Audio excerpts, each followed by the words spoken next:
Tanhaji the Unsung Warrior is the latest in the slew of Islamophobic period films coming out of Bollywood in recent years. In one of the movie's powerfully written scenes, Shivaji's aide Tanhaji Malusare, played by Ajay Devgn, delivers an impassioned monologue to a group of Hindu villagers who are loyal to the Mughals. He talks about how their animals are stolen by them, how the way they are living in servitude to outsiders is equivalent to not living at all, and even mentions that wo log khul ke Jai Shri Ram bhi nahi bol sakte hain. Now, why does it feel like we've heard all of this somewhere recently? It's called BJP leaders on the news. This Hindu-Muslim narrative for the war has been repeatedly reinforced through the film, both subtly and overtly. But was the Battle of Kondhana in 1670, which is what the movie is mostly about, really fought on the basis of religion? Or was it a battle between the armies of two rulers over the territory under their dominions, with little to do about faith? After all, the generals on both sides of this battle, Uday Bhan and Tanhaji, were Hindus themselves. Ironically enough, the point about modern context was underlined by actor-producer Ajay Devgn himself in his tweet promoting the trailer of Tanhaji when it released. Devgn had written, 4th February 1670, the surgical strike that shook the Mughal Empire. Witness history like never before. Appropriating a phrase like surgical strike, popularized in the context of India's attack on Pakistan, to describe the Marathas' fight against the Mughals is unfortunately quite telling about what we see in the film and the narrative it pushes through. The underscoring of the character's religion, however, occurs most prominently during the song sequences. From Main Bhavani to Shankara Re Shankara, the songs picturized on Tanhaji and his wife Savitribai Malusare seamlessly integrates religious positivity with the side of the protagonists. By association, therefore, Tanhaji and those fighting with him receive divine sanction in the minds of the viewers. They are the righteous. They are the ones fighting the good fight.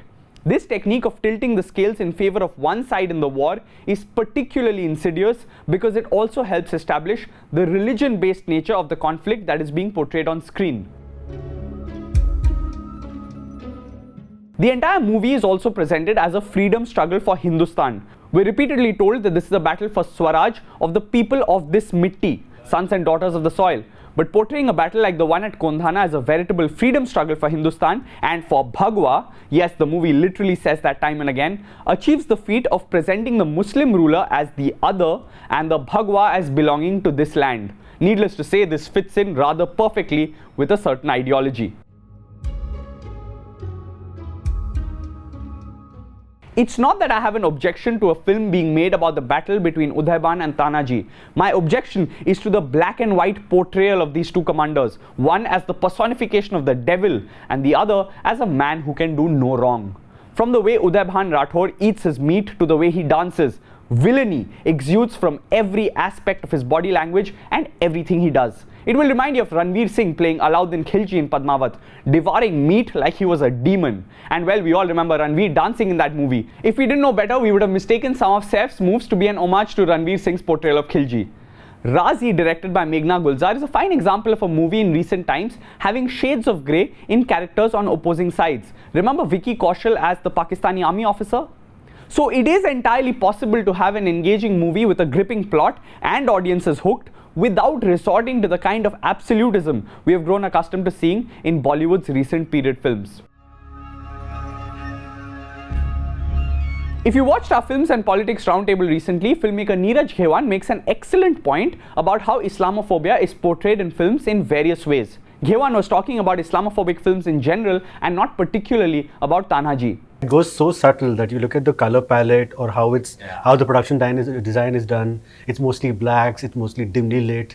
It's shot in a low angle to sort of show you demonizing. Whereas you show the contrary, it's all like flowery and perfect, bright lights and shot at an eye level.